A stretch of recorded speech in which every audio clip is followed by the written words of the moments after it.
Kabatang Quiapo, ito na po ang part 2 ng September 12. Bahay naman nila Marites. Sa bahay naman nila Marites, nag-usap si David at si Camille. Nang nakatulog na sila, ay may nag-chat kay David. Nag-chat si Carla, yung nakainiman nila. Sa bahay naman nila Marites, pumasok na siya. At nakita niya natutulog na si Rigor.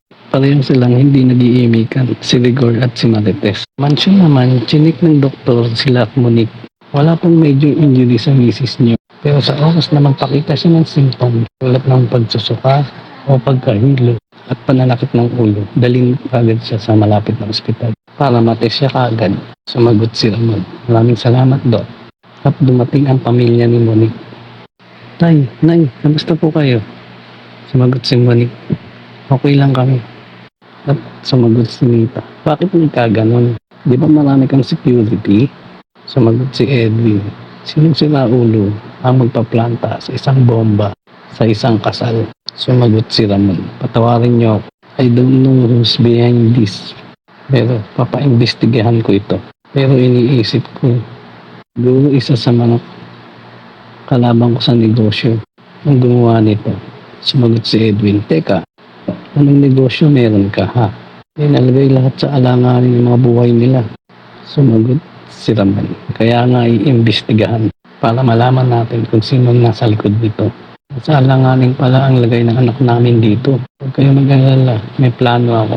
Lalayo muna kami habang iniimbestigahan pa ang nagpasabog sa kasal. Yes sir, it's much safe there. Sumagot si Monique. Teka, sandali lang. Paano pamilya ko? Huwag kang mag-alala. Dito muna sila sa mansion. Mas mababantayan sila dito. Mas safe dito. Lalong-lalo na nandito si Papa. Sumagot si Edwin. Ayos naman pala eh. Dito na tayo titira tayo. Huwag kayo mag-alala. Aalagaan ko ang anak ninyo. Nag-usap naman ang mag-ama, si Ramon at si Don Julio. At biglang dumating si Olga. At sabi pa, bakit po? Kailangan umalis si Ramon para na rin sa kaligtasan ng kanyang asawa. Dumating si Severino. Boss, nahanap niyo ba yung nagtanim ng bomba? May nakausap kami taong nagtatrabaho sa kasal. Meron silang binigay ng isang pangalan ng tao na nag-aayos ng bulaklak. Pero yung pinuntahan na namin, wala doon. Biglang sumigaw si Ramon. Abay, hanapin yun. Naglakad si Severino palabas. Yes, boss. Sumagot si Olga. Ramon, tutulong ako sa paghanap sa kanya. Sa kwarto naman, nag-usap si Monique at Nita. Nay, pasensya na kayo ha. Kailangan namin talagang umalis eh.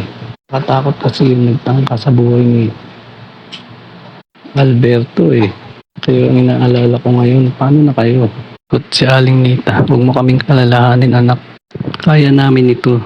Oo nga Mokang, nakita mo naman puno ng security guard tong mansion. Ligtas kami. Sumagot si Marcy, mabuti na yung ganun anak. Mas makakampante ako. Alam kong malayo kayo sa peligro. Lalo na ikaw. Saka may tiwala naman kami sa asawa mo na hindi kanya pababayaan. Sumagot si Mokang, ayos lang ba talaga kayo dito ha? Samantalo, sa isang kwarto naman, nandun si Olga at kumatok si Paquito. At nagsalita si Olga, mabuti naman at naunahan niya si Severino. Pag-dispatch siya sa lalaking yun. Pero madam, paano po yan? Hindi natin napatay yung si Sir Ramon at yung asawa niya. Paano po pag nalaman niyang niloloko niyo lang siya? Pinato siya ni Olga, huwag kang tanga. Hindi ko hayaang mangyari yun. Kaya kayong dalawa, talasan niyo ang mga mata ninyo at pakiramdam niyo. Hindi lang kay Monique, kundi doon pati sa pamilya niya. Kaya hindi natin alam ang alam nila tungkol kay Tanggol. Opo madam, babantayan po namin ang pamilya niya. At kung sakaling malaman ni Ramon ng totoo, wala na siyang anak na babalikan. Dahil mamamatay na si Tanggol sa loob ng kulungan. At pupunta na si Babol sa pwesto niya. At padating na si Espinas Jimenez. Yes, Chief. Kapag-almusal na ba yung mga yan? Kapag-almusal na po lahat yan, Chief. Chief, sa tingin mo ba nabuhay ba yung Tanggol? Hindi yung dinanas na sa atin kagabi. Kaya nga tayo pupunta kay Bubbles para kamustahin. Buhay yun. Minedyahan ko lang. Yung video, nakatabi. Nandito Chief. Nakatago ako pa. Kilala mo naman ako pag nagtago. Walang makakalabas. Sinabi ko sa yung isend mo para makapag-kubra na tayo. Puntahan na ni Espina si Bubbles. Bubbles, kamusta ang pasyente natin kagabi? Ayos naman po, nagamot ko na. Hindi naman po grabe ganun ang sinapit niya. Sakto lang. Sumagot si Espinas. Mabuti, Chief. Bakit niya ba kayo nastigo kagabi? Ano bang kasalanan nun? Wala. Gusto ko lang malaman niya kung sinong dapat katakutan dito. Tsaka may presyo na sa ulo yon. Kaya minedyahan ko lang. Sagot si Bubbles, kawawa naman pala may taning na buhay niya. Sumagot ang isang guard. Ganun talaga. Nakapatay ng tao yan. Maliban pa dun sa ibang kaso niya. May malaking tao yung nabangga. Mapera, wala siyang magagawa. Gusto man niyang magbagong buhay, huli na. Alam mo naman ang patakaran ko. Hindi pwedeng pakirali ng awa-awa. Kung hindi, saan tayo pare-pareho pupulutin? Ganito gawin mo, Bubbles. Puntahan mo. Lutuan mo ng pagkain, sarapan mo. Ako nang bahala. Tapos siguraduhin mo na makakakain. Ayan tayo, Chief Sasaktan-saktan mo tapos maawa ka din. Ganun talaga batas dito Walang personalan, trabaho lang. At naglalakad na si Bubbles, dala-dala ang pagkain papunta sa selda ni Tanggol. At nakapasok na siya sa selda nila Tanggol. Sumagot ang isang kagrupo ni Tanggol. Akalain mo, may isa palang diwata sa ganitong selda. Ang isang katropa ni Tanggol, si Tanggol. Sumagot siya. Bakit po? May dala akong pagkain para sa kanya. Sandali, gigisingin ko. Gisingin mo na. Ginising niya si Tanggol. Tanggol, may magandang diwata, hinahanap ka. Tinabot ni Bubbles ang pagkain kay Tanggol. Pagkain, Maraming salamat po. Kamusta yung pakiramdam mo?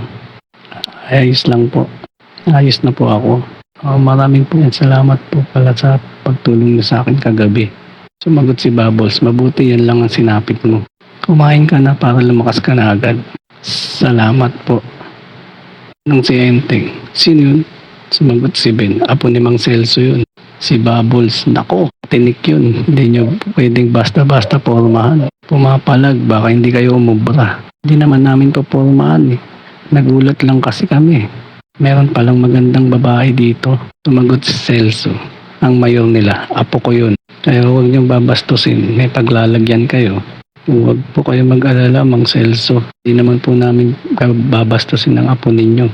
Ako, nakulong dito dahil sa pagtatanggol ko sa pamilya ko. Hindi ako mangingiwing pumatay ng tao kapag binastos niyo ang apo ko. Maliwanag. Opo.